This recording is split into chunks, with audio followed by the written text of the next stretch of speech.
Okay, y'all, it's AKC here, and today I'm back with another video. Except that it's gonna be a little bit different. It's not a review. This is a ranking of the top 10 albums that I have listened to in 2022. Now you know that I don't listen to albums that actually come out in 2022. As you can see on this little collage here, I do have a couple that came out this year that I have listened to. Yeah, like well, there's that one. Where's Mr. Morale? There's Mr. Morale. Um, but I mostly listen to a lot of older music, and like yeah, I just want to share like some of my favorites, my top 10 favorites of this year. So honestly, let's just get right into it. All the records I talk about in this video, I think are amazing. I think you should listen to every single one of these. No matter how much or what I say about them, they're all great and amazing, and you need to listen to them. So let's just get right on to it. First, at number 10, we got Ghost Reveries by Opeth. This is a review that I did that I feel like nobody else watched except for me. I very much love this album. There's a lot of really good tracks on here. As you can see, like I said, really good tracks, really good progressive metal, this really good mix of progressive metal and progressive rock with some death metal elements in, lyrics. Top 5 tracks: Ghost of Perdition. By far one of one of those favorite songs of this year. It's so like punchy and aggressive, and like so in your face. It's ridiculous. We also have Beneath the Mire. This one's also just a very good track. I think it's also just a very good track. I think it's also very underrated. I like how it's kind of like again like that really cool mix of progressive rock and progressive metal. You kind of like both of them in one. Atonement is like a completely different kind of song. It's like an interlude, and it sounds great. Reverie, Harlequin Forest. This is great, really epic type of track. That's 11 minutes. Both sides of the song are very good, and they give like this totally different vibe. Like every single song on here sounds like a forest, like sounds like it's happening in a forest or something. The Grand Conjuration, well, not like the best out of the top 5, obviously, since it's number 5. It is like still really good. Like there's no bad tracks on here. As you can see, least favorite track, none. All of them are great. Thing is that like I think that the sequencing is kind of weird. I think like after Ghost Perdition, another 10-minute track is very tiring. But mind you, like the lowest score on here is like an 8 for a track and everything. Yeah, so my score is 9. If you haven't listened to this record, if you haven't seen my review, I think you should. I think you should listen. No, more than like watch my review, I think you should listen to this album. It's just a very good metal record. Very good metal record. One of the many great metal records that I've listened to from this year. Next, we got Aethiops, number 9, Aethiops by Billy Woods and Producer Preservation. Honestly, just insane album, insane abstract hip hop, album. Very conscious, very aware of what's happening, of not only in like America but also all around the world. You have like very good verses from like LP, Boldy James, freaking was it Fatboy Sheriff. Just like a lot of good tracks. Very good and different production. As you can see, like an Asylum, very unorthodox and weird track. I really love that one. Heavy Water, obviously, I think it's the best one. Purely because the rapping from LP and what was it, Denmark something? I don't know. I forgot the dude's name. Sorry. On this track, it's just like insane. Sauvage has that very good Boldy verse where he just absolutely kills it. The beat is so menacing and dark and woo. Then we have Remorseless, obviously very sad track, very good penultimate track. Just like a very like eye-opening kind of like very sad track. And then we have Versailles. Again, I really love, actually this is actually a really different type of track. It actually has like a I wasn't not a reggae but like a dub kind of influence on it, and I really like that. Honorable mentions though: Wharves, very again dark, kind of like track, uses sounds from the outside world, not specifically music, to make music. It's very good. No Hard Feelings, love this track, absolutely kind of like heartbreaking lyrically, and his delivery is amazing. I love the horns on this track. Christine has great kind of like ambient-ish, just soft production, along with Billy Woods' and the features verse. We have Smith plus Cross. I think it's just like a very prevailing and ultimate type of closer. Least favorite track, Prody Evangelism. Evangelium. Good, but not like amazing. Good, but not amazing.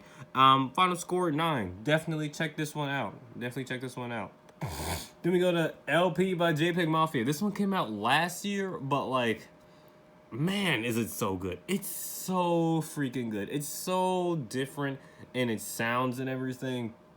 Different in sounds, rapping. You have some, as you can see, you have some experimental hip hop, hardcore hip hop, cloud rap. Oops, this was the alternative R&B.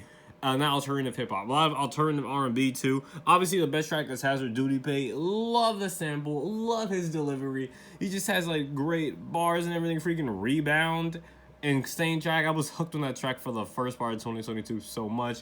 Tired, Nervous, and Broke. Again, these are like the top 3 that you feel like you would expect from this track. It's him from this album. It's him basically just going off with this very good different production, very diverse in samples. You have like metal, sometimes you have like alternative metal or hard rock, and then other times you have like industrial hip hop with songs like BMT, with songs like BMT, and you also have like very experimental tracks like Nemo, which are all right.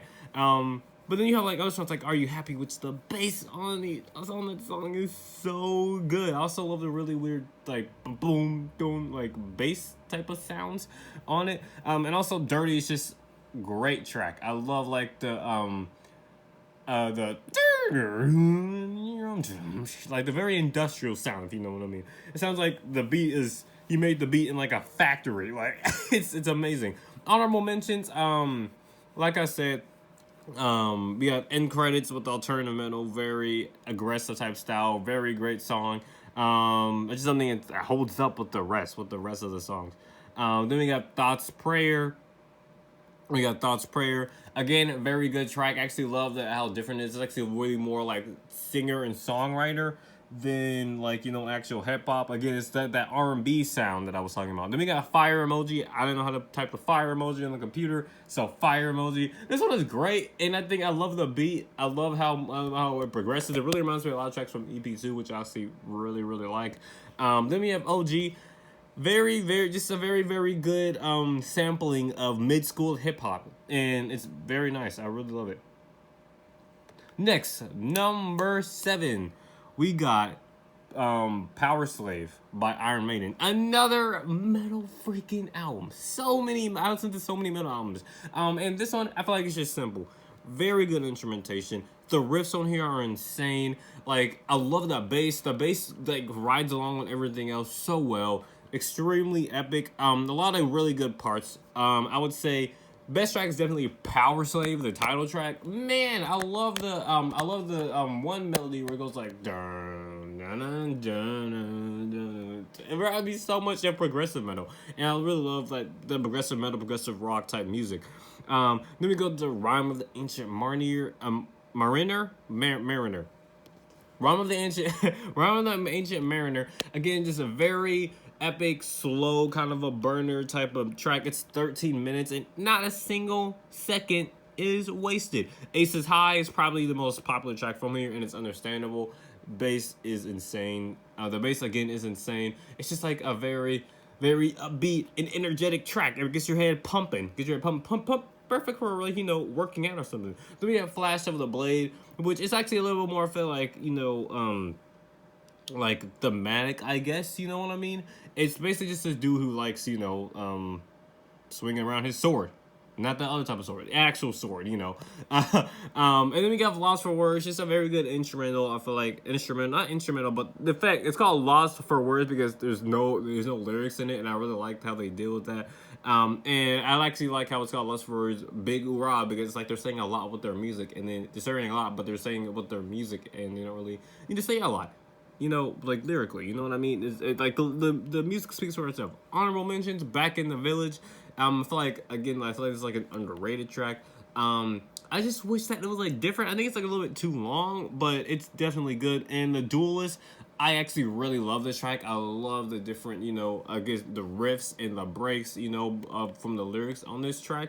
The instrumentation on The Duelist is so good, but like the dude's voice is like the worst on any song on here. And that kind of just brings it down a little bit for me.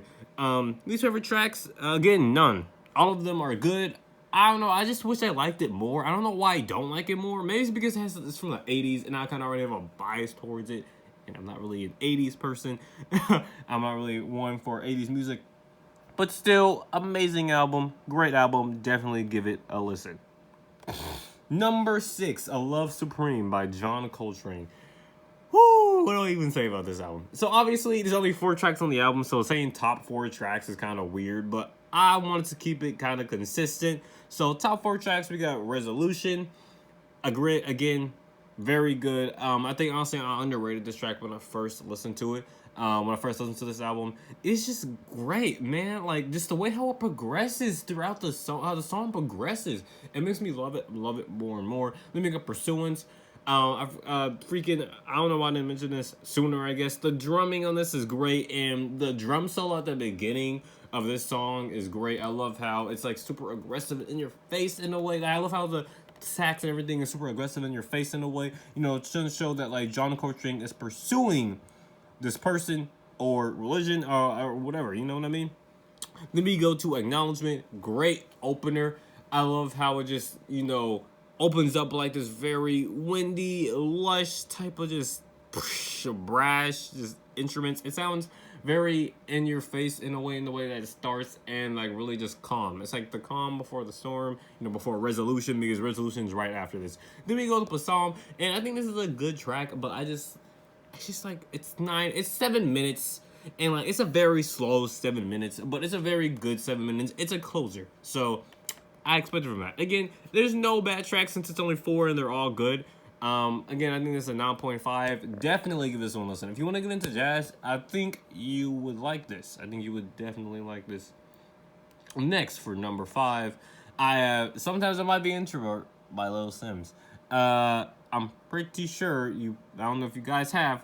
I've seen a couple of you have probably seen the review for this.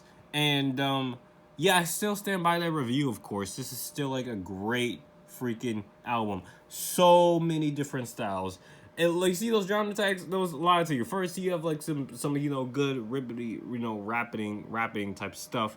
And then you have, like, this orchestral sound, like, with Introvert. And on many of the tracks, like, also on Standing Ovation, which most of those tracks are great. Introvert is probably one of the best openers of the decade already. It's definitely one of the best openers already.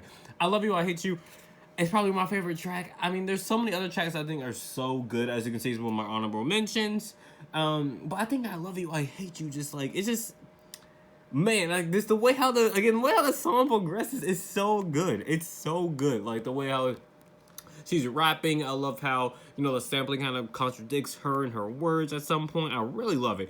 Point and Kill is just a very good Afrobeat type of diversion from the jazz rap, neo soulish, orchestral type of sound that we've seen. Really love the diversion. Really love how she did it. And Woman is just a great neo soul track. I just love it. I love it. I don't know. I love how positive it is. I love how optimistic and uplifting it is, especially to women of color. I just really like it. I really, really like it. Honorable mentions. Pretty much the rest of the track list, as you can see.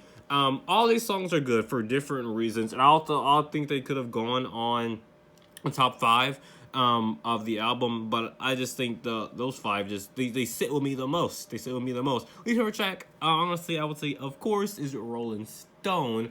It's good, but I like the first part way more than the second part. But what can you do? It's not bad. It's definitely not bad, but like I just wish it was better. Next, we got Only Built for Cuban Links by Raekwon. I did a review of this one too. I don't know how many of y'all watched that, but man, of course, it's a 90s hip-hop album, so of course there's a boom bap. It's East Coast. It's very, aggressive, and there's a lot of gangster rap not undertones, but themes in it. And all around, this is just great. Raekwon's rapping is on point. Ghostface Killah's rapping is on point. Literally, like, every single time they in a verse, it's like, that was like one of the best verses I've heard, like, ever. Well, it's not. That's definitely just shown the most on songs like Criminology and Guillotine. Criminology just having this really great instrumental of being triumphant but also menacing at the same time. And Ghostface and Raekwon just talk about crime and everything. The concept of this album of drugs and everything. We have Guillotine, posse cut with like with like Ghostface, RZA, like Inspector Deck, like it's just insane. Those two tracks are just insane. Incarcerated Scarfaces is also a very good one. Very good like solo Raekwon track off this album. And like I just love the beat. I love how like urban it is. I guess you could say it's very dark. But it's also very like it just reminds you of like, okay, so this is like what's happening in like, you know, in the thing, like, you know, it's just people getting locked up for drugs and everything. It's like it's just a very like story. I like how it just relates to the story a lot. I really like the beat. Then we have Rainy Days. Again, love this track. Again, like how I love every single other track on here, of course. Love this track mostly because like I love Blue Raspberry's vocals. Also love Ghostface Killah's and Raekwon's rapping about the life in the city and how bad it can get and everything, and how they can lose themselves to drugs and everything. And I love the beat. It's so like creepy and like glitchy. It's almost experimental hip hop. It's almost experimental hip hop, but it's just not. It's almost there though. Then we have Knuckleheads. Again, this is a very good opener. It's kind of just showing the bad nature of them and of what they're doing. That's pretty much what it is. Very good opener. Of course, great verses from Yukon and Yukon. Ghostface Killah and Raekwon, but You God actually kind of like holds up along with the two, which is saying something. He wasn't one of the star rappers on we'll say 36 Chambers. Then we go to Wu Gambino's. This is kind of like a very good closer track with Master Killa, RZA, Method Man, Ghostface. You know the deal. You already know. I just list off all those names, and it's just a very good penultimate track to From Heaven and Hell. Which again, let's just go back to those honorable mentions, and again, it's pretty much just the rest of the album. Again, it's like I said, there's just so much good rapping on here, and it's so hard not to love and to be like, yeah, no, this is just great. So it's like kind of all be so simple. Glacier Device, Verbal Intercourse, just all have good rapping, good production, and it's just great. Listen to it, definitely listen to it. Then you got a Painkiller, one of the first 9.5s of this year, and yeah, just great all around. Great all around. I like how every single riff, every single intro, everything sounds different but within the same world. I just wish that it was like a little bit of variation. I do try to listen to some of the music from this album before really being certain to put this at number 3, and I still think this is like one of the best albums I've listened to this year. It still holds up. It's still amazing. And yeah, as you can see, like I said, like it's just really good. I just wish I had more to say about it, but I'm not really. I feel like as in depth with music, I want to say more about this, but I gotta notice that I love the riffs, I love the drumming, I love his voice, I love the singing, I love the the mood and everything. It's just an overall around a great album. As you can see, honorable mentions is pretty much just the rest of the track list, except for Leather Rebel. Mostly because I just don't really like, the lyrics. It's just, I don't know why. I just don't like the lyrics that much. Again, great album. Every single track on here is good, even Leather Rebel. Definitely give it a listen. Of course, as people who know me around me, yes, of course, this is number 2. Black on Both Sides by Mos Def. Insane album. I don't even know how to say about this one. This is just like, it's just talked about so many things in such a positive way. It's hard not to love it. Of course, I think Speedlaw is number 1 because just good rapping, good beat. He flows on top of it like it's nothing. And then as you can see, there's a lot of ties from 2, 3, and 4. Mr. N, Brooklyn, and hip hop are all just great in their own right, and are on equal terms with each other. Know That, Love, and Mathematics, all great, consciously, hip hop songs talking about love and everything, either love or statistics. Then we got Newer Water and Miss Fat Booty. Again, just great tracks. He's just showing his opinion on stuff, and like it's just so unapologetic. I love it for that. Then we got Do It Now, which is just really good track.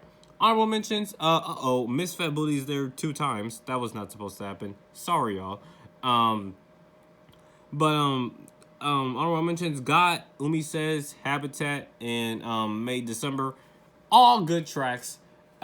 Just they're not as good as the top. Not really top 5 anymore, huh? It's more like top